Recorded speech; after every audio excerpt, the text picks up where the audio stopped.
Hey, all right. We're back. Back of all trades. We got another fantastic show in store for you guys today. We just had week one. NFL is in the books. It certainly didn't disappoint. You had blowout wins. You had upsets. You had comeback wins. Jack, early NFL games typically get overhyped, right? And people will have the tendency to expect that same outcome each and every week from here on out. And quite frankly, we know that's not true. But what are some of the things that you took away from the week one action? Well, yeah, like I from week one for me, like the most important. Anyway, the most important thing is ignore that is that it's not very meaningful, but it's very meaningful in who wins and who loses as far as like leverage in the standings. It's very important. So like when people say when I say like well it doesn't matter that much.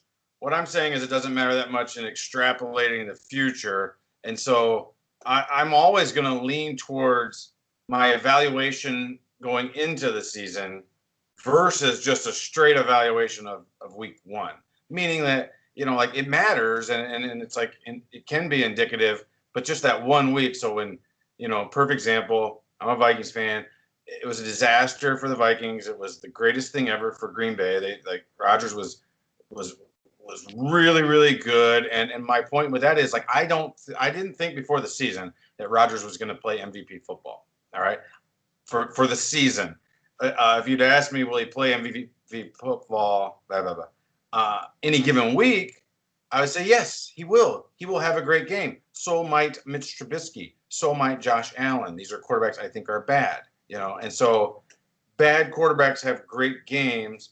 So one game can never, push you from one to the other. Now I had Rodgers as being good this year. So one great game, maybe he's likely to be a little better than I thought, but I'm still waiting, to see, how the season plays out. Not like, oh, I'm going to extrapolate the whole season on a 1 week. Never happens that way. We talked about before, like, the Colts dominated the Chiefs last year early season. Can we extrapolate the whole season? Colts end up being a bad team. Chiefs win the Super Bowl. I mean, it's just one anecdotal example, but there's a bunch of them, that every week, if Green Bay continues to put up good games or the Vikings continue to put up bad games, you're going to move that valuation closer to bad or closer to good, depending on which team. But like you'll see this week, almost 100% chance there'll be some team that looked great will look bad this week, and there'll be some team that look bad that'll look great.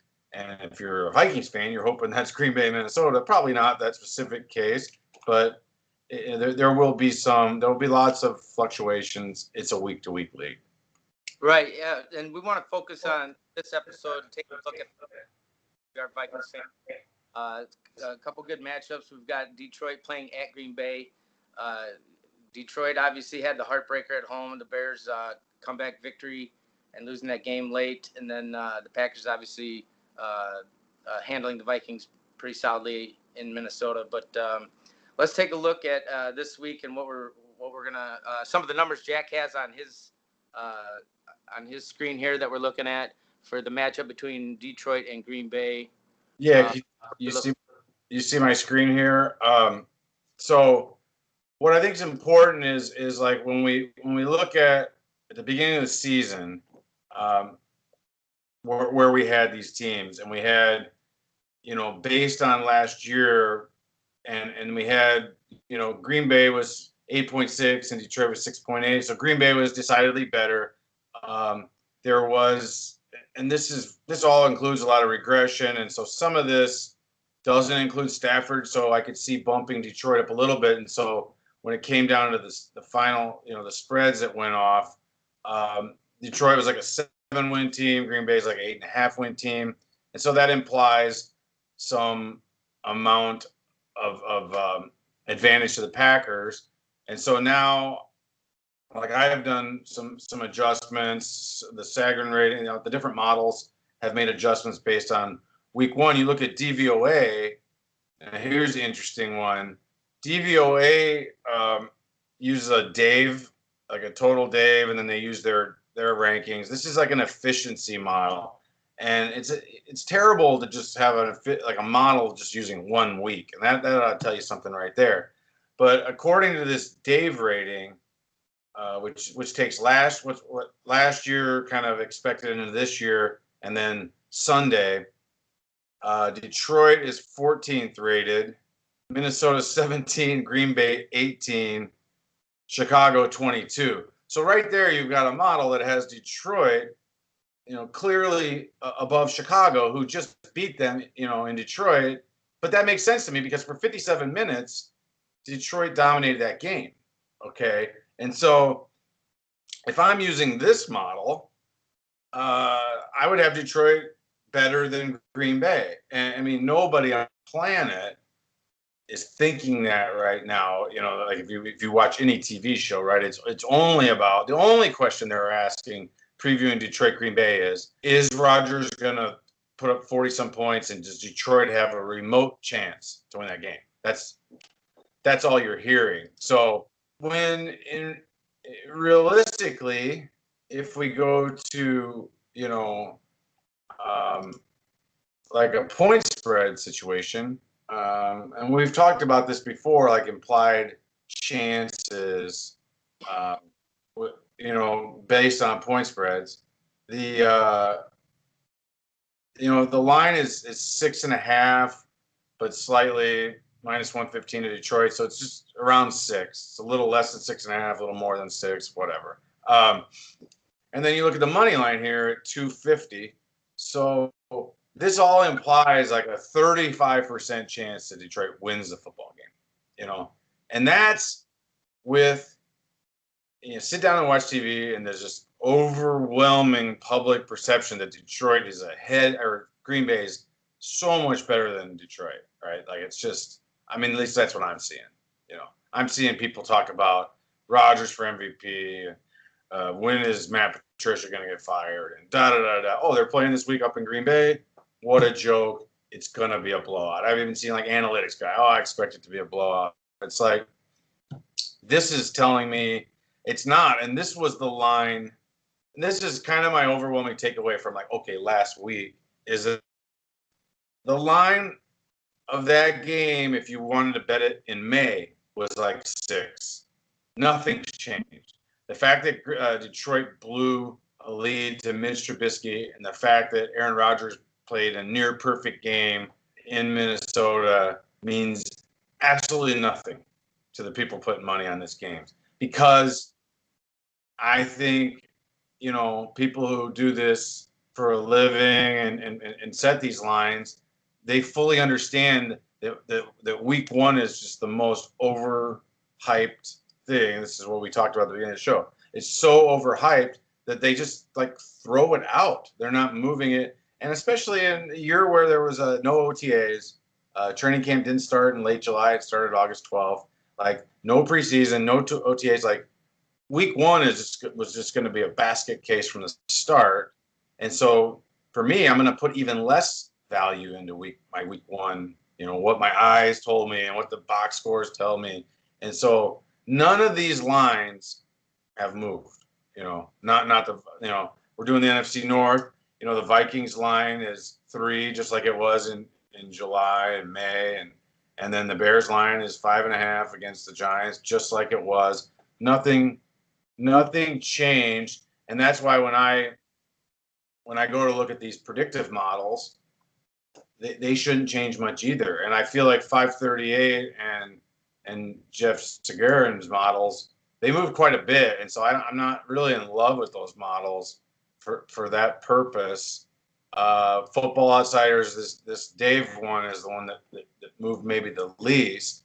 But that one's based on efficiencies, and I don't like that model until I get a lot of games played. So I don't put a ton of stock in that one either. So, I mean, don't come to me for predictions. I'm just looking for value, and the value hasn't changed by much. I mean, the Bears and the Packers, they got the win, so their season win total, the expectation part of it didn't change that much for me. It changes a little, But what changes is they got a 1 win. Bears and Packers got a 1 win. Vikings Lions got 0 wins. So, a few weeks of that and you're buried. Right. Yeah. It's like you said, the extra like one score game. I believe Detroit gave Green Bay some troubles last year, so can't wait to see how that plays out. Let's take a closer look though at the Giants and Bears and the numbers you have for those two teams. And like you said, I think the Bears are -5, 5.5.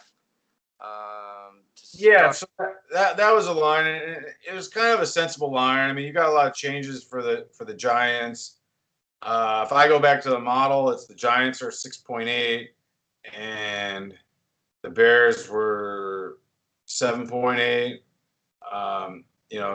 The spreads in Vegas were like 8, and the Giants were like 6.5.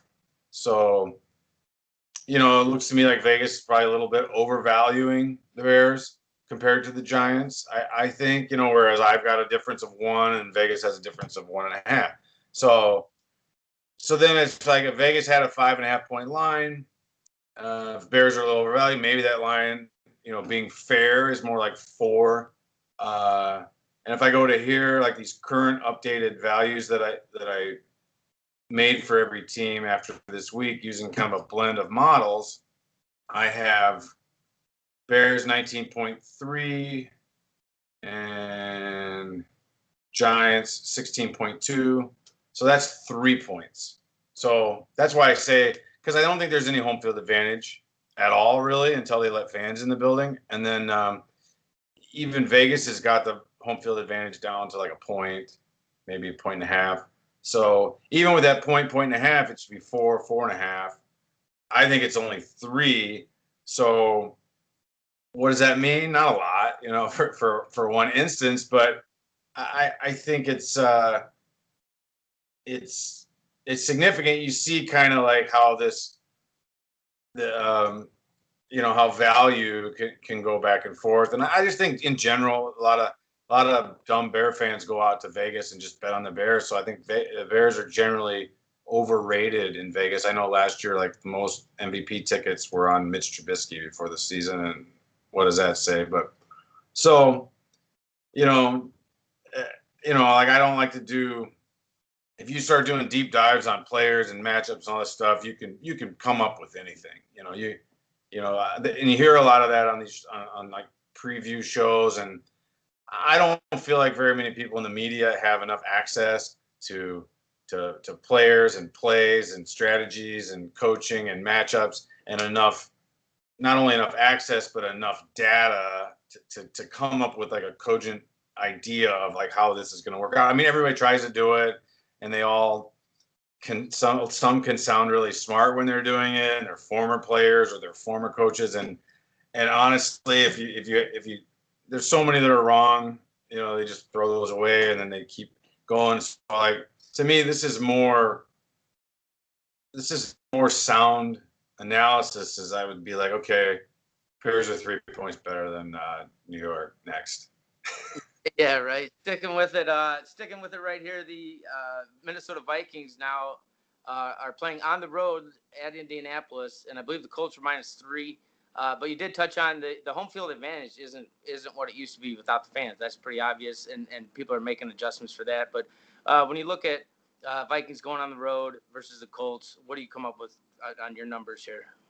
Yeah, so like I said, the models are all, and I'll go to this, like even when my numbers that I'm more confident in than these analysis, I'm less confident than I would be because everything's so new, and some of this data is based off of last year, and it's regressed, and it's just there's more room for error. And I think the overall picture is still pretty good. But I think the most interesting thing is the Colts of this whole week is because the Colts on my models, they were a 7, DVOA last year 7.5, points based 7.7. When I regressed them for luck within schedule strength and injuries and turnovers, they were lucky last year. They were lucky to be 7.6. So that knocks them all the way down to 7 point, and that's a bad team. That's a well below 500 team. When I brought the model in, I used Vegas, had them as over a 9-win team, and it's like, so that kind of went into a little bit, and I still come up with 7.8 for them to start the season, and and then and I had the Vikings at 8.8 to start the season, and I mean, I guess the point there is like, well, the only reason to make the Colts better is they picked up DeForest Buckner. Now I'm getting too specific, but it's like I'm trying to search for reasons why we like this team. And part of it we alluded to, like they beat the Chiefs early in the year, and I don't know if this sentiment was built up that the Colts are good, but they weren't good last year. Colts were bad last year, and they were lucky. So I don't know what to say. So how much does Phillip Rivers make them better? Because DeForest Buckner, yeah, good player, fine. Changing a defensive tackle, especially one not named Aaron Donald, isn't worth a half a game. It's just not. Maybe a half a game. You know what I'm saying? So if they were 7.3, okay, now there's your 7.8. Now you're telling me Rivers is going to take me a game and a half. Like, this is an old dude who navigated a crappy Chargers team last year. He wasn't that good. He ain't getting better. He's getting older. He's getting worse. Why would he be? I just think like, oh yeah, he could work out. He could not work out. I wouldn't add anything for Rivers coming to a new team. I don't understand that. Like, I don't know if they talked themselves into like Jacoby Brissett was legendarily terrible, but I don't think he necessarily was. I don't think he was good, but I don't see any reason for Rivers to be so good that we're going to add 2 wins on their likelihood. Like 2 wins is of a war value of a quarterback is like, that's getting into like Drew Brees. I mean, like the superstar quarterbacks have like a 2.5 wins. Average quarterbacks have nothing, right? So I don't understand how Rivers. So to me, the Colts love, and I'm not taking a victory lap because they lost to Jacksonville. That's not it. It just didn't make sense. I mean, this yellow number I've had it in place for forever, and so when I'm running simulations and stuff, before the season with the Colts, I'd have to be like, well, do I want to take my number or do I have to believe this Vegas number where they're one of the better teams and everybody's picking them to win the division and somehow, so when I go into last week, I'm going to be like, okay, the Colts lost to the worst team in football, predictably. The Vikings got smashed, looked terrible. But I'm only taking a little bit of for both those teams and just a little bit of a downgrade, for both of them because it's like, again, it's week 1. But I'm still with the Colts. I'm still at the 7.8 against the Vikings who are an 8.8. But then when I go to the new number, what I'm using to run some simulations, and I'm trying to be unbiased, Vikings are 19.2, Colts are an 18.8. So I have the Vikings being a little better than the Colts, and I don't think there's much of a home field advantage. So I think if you're looking for, something that's got some edge to it, I would think the Vikings in reality should be probably favored in that game by like a point. But it's I know that you could easily. I mean, I'm wearing a purple shirt here, and so it's like take it with a grain of salt. But none of this is based off of like, oh, Xavier Rhodes can't cover Thielen and the Colts can't. Their pass rush isn't that good, so Cousins, and none of that is. Any fan can talk themselves into why Aaron Rodgers is going to throw 4 touchdowns every single game now and stuff like that. Any cheesehead can do that. Peter Bukowski and Locked On Packers taking victory laps about, questions answered week 1. It's like, you don't answer any questions in a week. None, ever. It's so anecdotal. It's so 1 week. There's so many thousands of examples of teams that look unbeatable 1 week and terrible the next. And you go back to the 70s, 80s, 90s. It's a very, variant, volatile sport. And so why would you think that week one is answered your questions? Like, we'll be lucky to answer some of these questions after week 17 when we look at the whole season, because there's still chances that you just got lucky a lot. Right. Anything can happen. It's the NFL. The games are, unpredictable, really, when you think about it in the overall grand scheme of things. But I do know what we're going to be rooting for is a four-way tie at 1-1 in the NFC North. And we'll pick up the discussion again next week. But if you want to hit Jack Newman up, you can reach him on Twitter at Jack Viking over there on Twitter. If you liked our episode, please like it down below, comment, subscribe to find out when our next one's going to come out. And we just wanted to thank you for tuning in, and be sure to tune in next time on Jack of All Trades.